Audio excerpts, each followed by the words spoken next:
Entin Chebia, and I'm broving a catcher say Prophet Kofi Oduro on MC Yaa Yeboah. Any Bulldog eyes only open more fire on Chamawut with so far as an arrest. Air concern. Omega can be part editor Chamawut treating say a cracket to a bit. On that issue, Chamawut workers are Wontumi TV. Any movement TV almost are retaliating. Almost Omunya ha ent now. Emma MC Yaa Yeboah Mongo na UTV enke candy abope enchire omu boss omu chama David Momo Brebians no mu chama Momo Bra Bulldog Omo Brebians Chamawuntumi was a wo offer the tour just since Accra to Daniel Wontumi boys as Abbey Replement and party. Oma can Paracha Kofi Oduro MC Yaa Yeboah any Bulldog I say Omo everyone see Chamawuntumi. I Penyah block media. Let's say any deal. Over like if you do not room, subscribe button, never click the notification for the latest updates. Now better the wide and the amame ever comments as much of Basra. No she will not any of the action. As we are sure semi broken out that Chamawuntumi about 2 weeks ago. Anna Yoku for ever children. It started by a raid on his house by National Security Council and the Ghana Police Service. Omuku redeem the fee that your Nagas echo coin and Omocheno. Few hours later, Eno or money bail. Oman Bay and Yoko Force Echo Channel as only 15 million Ghana is at 20 so almost 2 can cost about my neck. But I got them say as a Sunni and Sass Emma, payment agreement, almost me meet a condition, almost meet him. I just say, you judge amount to money by fee. Now I was here on that issue, and I'm glad I got to Prophet Kofi Oduro, MC Yaa Yeboah, any Bulldog ever fire Chamawuntumi. Stop your nonsense. One princess. Then where is the rule of law? Me am Jina na police for about me. Na alabasta fast or no ma be Jina police. Hey police I am primo unim nie mai.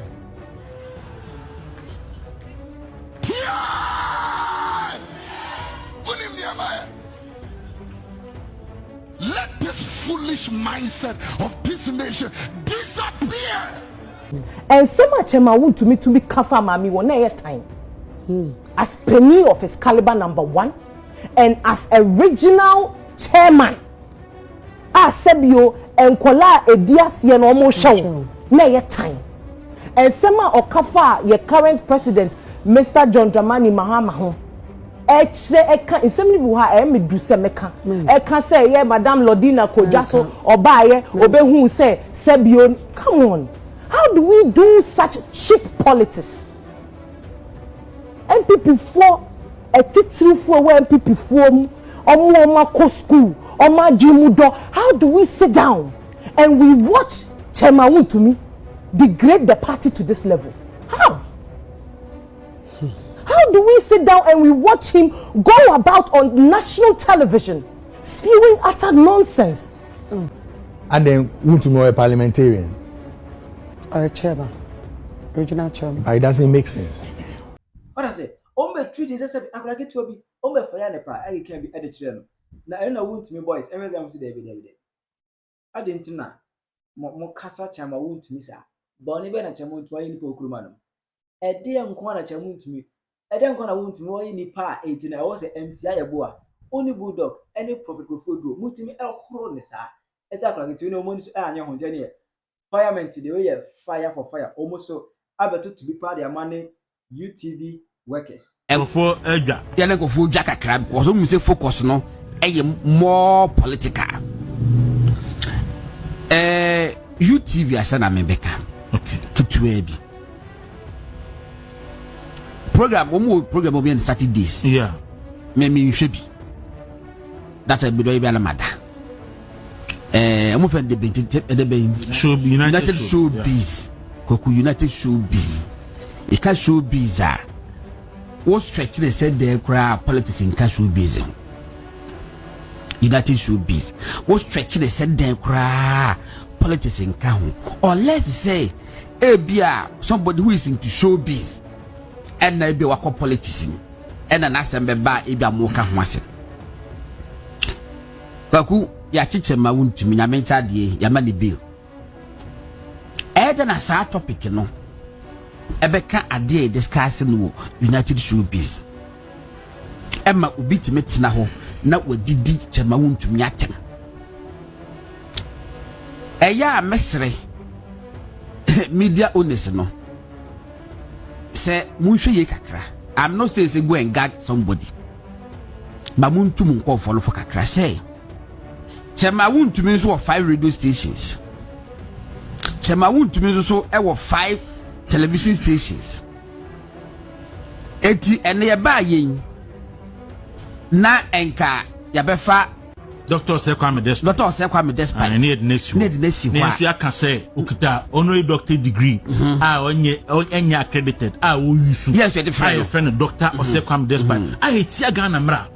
National Accreditation Board for Accreditation Board and Authority. Yes, authority. Any GTech for issue strong statement. Yes. Last 2 weeks as and so still mutina UTV I can say doctor or say Kwame Despite. Munim so onye doctor. Yes. Munim so onye doctor. Yes, ba no pay ya. Na you calling on GTech for say go after him. Said you sure let a good Dr. Joseph for being anymore.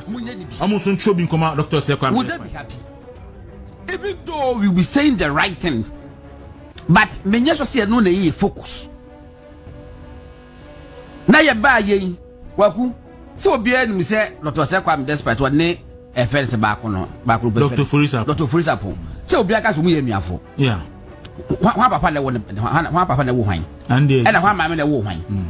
Ye ba na ka betina se na ke be chechire mu say da binye say na tie na na mu ye say ni say why the benefit e fa so be the be ye listeners any ye and don't person mo chere say yes remo but don unim Ghana ha wa hu businessman be o Ghana ha be ni hono man hu ni asem obi a wo secret Wontumi no ye politician enti nene na asem da paso but se mo ye say ya mo ye first one e ma Wontumi de mo court e ma mu di for enti mo ye say ya look obi an kan se mo nkan Wontumi asem ye ti e kan krofo asem ba se du baby na e say aso tan bi abam na ase ya sheda say ye running the panel down na egu nanimu ase na say no a ono so radio station bi ebi na me kan no pay. Yes, then we also call on JTech for say said your mo ye Dr. Joseph Obin no mo kan say onye doctor enti ma ne nyusu doctor title no then we will also call on them say omo tronkoma Dr. Sekwame Despite say efiri na ekọ ono so onye doctor onbo doctor degree o ba bia enti ono so onya yusu na mo so nya iso mo ti UTV wa omo refer to Dr. Sekwame Despite doctor Monim say and the right thing to do but you sit on TV and Dr. Sekwame Despite go on me Dr. Sekwame Despite me penasem of course now me former boss the Jonathan Amofenti me nya kwanya ebe ne kakra because no a member of the East Legon Executive Club enti omo programs bia ni bia na me former boss no the yeko or say in fact or say that personally edmichia Dr. Sekwame Despite enti me cash na no me share no program bia say who me happen or say minimum na me bom say ye wa enti no oyo bia ade a wa ye last weekend or two okopa ntoma no Ghana fo nyina ani age say Ghana ni bi atimi ayesa monfa otan look ade a mo ye no United Showbiz so na no God on ye nua ziga how workers you see edu baby a me unsa no pay me ka Dr. Bawumia atandi Kennedy dinu na me nkabi it is not part of my topic I won't say it because ye tena ha ye nua ziga so no ka Dr. Mamu Bawumia manifesto committee ho no ka ho enya nyo na edi animu verify Dr. Bawumia me ba cho wo ni Dr. Bawumia adwuma fie sei ni me ba cho committee na mu ni ona na wo ka ho ba ko kwara me nka ho manifesto committee na ka ho dabi campaign committee na ka ho me ba cho endra Dr. Bawumia ye party oni fie ye frɛ ba nkobi ye frɛ o say ye frɛ one could be me na mini bad man copy okay me ya frɛ me da sebre ya frɛ no enti me no wo de obuo maziga no mo ne mo tete sa na se mo frɛ mo kono mo ne mo koyem program sa ho ha sem ba me si asa kono magai me metena ha e meko santokwa na emfa so because at the end of the day adwuma ye tena ha Yeboah Dr. Bawumia no ya tete committee godon ni so obi ani so ko fa and ziga na eli di charge na ohwe analysis na ade nyina na adwuma me dey am ni ho asem na mo edu baabi na eye te se otan se ya sheda de Wontumi agu ho ye egu nanimu ase ni ye insight aban ade atia Wontumi a obi aho asem o kromu ha obi aho asem baku mesre ura Sekwame Despite ene di o manage UTV ura Father Dixon omuntu womo a omoba hol mofo ekwaku na one day yeso betina ha ne ye ka say yenim se kuku obi firi obi dem kuku kwaku nim so ku de onim kuku pa kuku pot ya na enrogu mu no enye dudu a ya no mu nye dudu but enye de ne mawo ma se de ne ma e ka ho kuku mu mojampu okay na no matter from na nya maga hoho mo mate say ye ti say bi free obi office e be tofo ya ti o eti no so ye ba ha anopa na ye bedi ko ne ka se de no ba how would they feel yesre ura kwa me despite any Father Dixon womo a omoba UTV program no so no mo no mon kasa mesre bi ko ko de sese no mo afi face oh why no go no okay enema bi wo ha oh bright enema bi wo ha ese media houses owners no omohwe ni yi asim se afi the Ghana ye create media wo bi na abeto ho enti we nya now we nya now Mose jama Wontumi wa ye dey e kwan be no fast ni sika hwe Ghana sikafo be bre cocaine no start tonton ye Ghana sikafo be bre cocaine anom dili ana no so ba ye enti oba dane motivational speakers omu de tufo atwere books and some say obi ato o enti mo manipa enkeka nsema antese ye ka obi anu an hote o ma we mu enti mo hwe yie me kan no koka ma koka ma chi yenua na honamu ti say oh boko and then the okodi headmaster when political suit is it adumani there is it there omo time say chairman be ye national chairman who political suit ye tiesimu ye aduma I see me the chairman beba as national chairman now papa uti UTV abai wati wo kasa chire Wontumi ba MPP sika a benefit oda wo Yaa Yeboah enne ye busase ye pe card bearing members of MPP a wonka ho ye kan kofo ma ye adwuma ma MPP a wonka ba a benefit oda ziga na me no nya na wo committee so me 8 years men to me 9 NC Jubilee House da because I'm not a beggar me ye adwuma enne ziga ene NDC tun sa didi what you say when analysis oye enne me ko can be ma when people were tagging you say o kan ubi and a speaker elusu na adwuma na o kotenase wo na ese ka me feel say ka ese wo frɛ Wontumi na wo gi the necessary information because o program no so o access crossing chairman sin ye kra na ye ne ye adwuma no o ziga o access o what you say unfettered access to chairman ka gi information in the kotena station wo na educate na inform but rather you want to join the bandwagon what you say okay obia ne godfather o be so kai say o godfather ebetumi ayakoa e will be godfather enim of godfather of course obetumi ayakoa obetumi aye boy e will be godfather enim into your opportunity Yaa Yeboah political life na wa wo into why who say every time a politics besesa no obesesan watare no worries but we are watching all Wontumi tina ho e kan sem we fa papa no. Do you understand politics? Senya na wo judge wu na me expect say ka obeka sa afa John Mahama ho nsem o ka fa oboko ani sa no ma no. Yes, obi anye clean but uba say upese o ka facts and figures yes say o can say yet don't pick and choose. Men try say obeka sa senya obeye ubenya fame free obi ho enne platform a okọ kasa so won say ka owners and managers because you don't matter the matter the owner no and the managing station no. We should be very careful. So entertainment show make us contribution to entertainment to me even quantify it is not even there. Look us ni ho and your dress no. And yes, what you show who and how you inform, how you help impact the economy, change lifestyles. No akotena ho ene Peace FM. Ene date you say 9th and 10th or 9th June. Ubia we follow Peace FM for years in say January mudie. Chairman General or Medjuma. What did you do? Now most of the time na me na akese atlem. Eba February say pa na Chairman General abegyinedwa.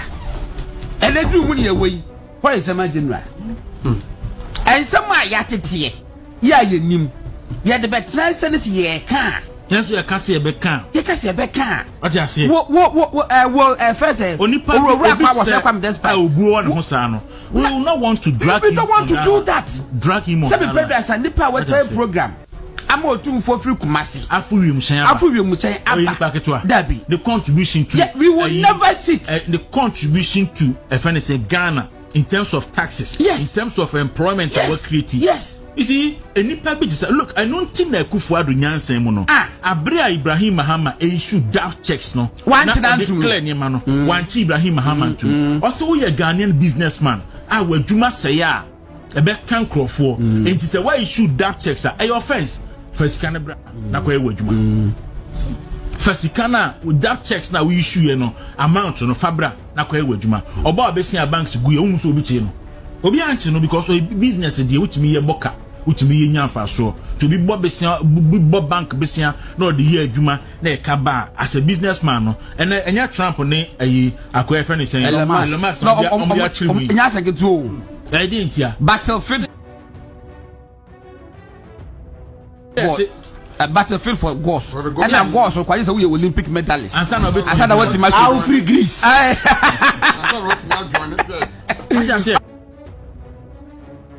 right yes enti no yesra empanisa na godon ka no se sanya mode Wontumi si ho na mu gu Wontumi animu ase e wo show no so e Father Dixon fe because me say Father Dixon sa program ne favorite program enti ote ho na o hwe ene ye gu Wontumi animu ase na ye ne fe Father Dixon pa cho adenti na Kwame Sefa kan ma adwuma Father Dixon adenti na Kwame Sefa kan e ma adwuma because NPP free abemu ape what's Kwame Sefa kan so man medum adenti so timi ma UT United Showbiz enu po de showbiz pepepe o ma mu timi tena ho discuss ni ntia Kwame Sefa kan ma adwuma ebega besine ena June 9th if you say to abawie Kwame Sefa kan ma adwuma e wo Peace FM so Father Dixon, Momontana United Showbiz, no discussing the general of all generals and the avatar of broadcasting in Ghana. Kwame Sefa kan Ninti abesine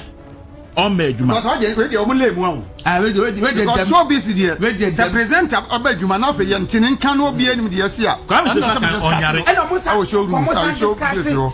Friend say sa automobile now edamu good second ubi music normally a chairman general and uncle be MC for that program why was he missing that almost UTV so e me che Ghana for nintia Kwame Sefa kan be sine onyare ontu kwan o Ghana Kwame Sefa kan retire from broadcasting ba nintia Father Dixon yesi no kwan say on mani meye adwuma Peace FM so bi mu no because NDC aba ben mu no o me kan che Ghana for ni hu no mo discussing pepepe on United Showbiz. Look at that check no bi busa say that check in a day that check ni DUD you spelling DUD just a check wo de be ko banka e be bounce na sika nim e be ko pa na sika de nim o e bo mpo ko na ye no friend say account no yeah collapsing that Mahama de ne ba say account ni be close and close that into your checkbook bi ni account bi ya tum and I know the checkbook na ne bra president into your corner bounce still ni ye yama no okọ na bounce ni ye yama no mako ye ti say 44 etiro no so be ka January for be can so enye 44 na 24 whatever the case may be there was a 4 kra na boni etia o manumra 4 pe kra na tia o manumra all right kwa kunti say eye ho eye wo ye fancy a ko de fancy ye hwe de jame be afi ye hwe dumso labi kwaku krata wo kenkan krata bi na OMC for ne OMC for krata Chamber of Oil Marketing Company ase ho pa ase ho na ho ne jade ni gina no Timothy Ehono Timothy Hono Ehono de pa o minimum sa asem ba te mbese meka o and I said there will be a German so rented am o mo a e de nye biasa ntino e de ono na rented am ma na no problem but we won't not and onyo and ono na ejo musika no de rented am ma nkofo a e say ejo musika aha ba kwaku Timothy Hono Ehono o mo see Asante sa project Timothy Hono ase ho pa no me say last paragraph Hono se ho ni fifi ho baby sa ho e mo debut me tese wo kase wo mo see ese na ju da suom ya obi akoda no e no ba se obi fu okronfo obekum no wa wase mo mbie ho no ne ehwe se kwaku ba ko to mo yesa no ne nyina ne se aban ni sika wo de beto fu a aban this called better crude oil adena ba ho enti asia pa na wo ho no last Tirawa joma me e wo comment section. Aha Penyah block me.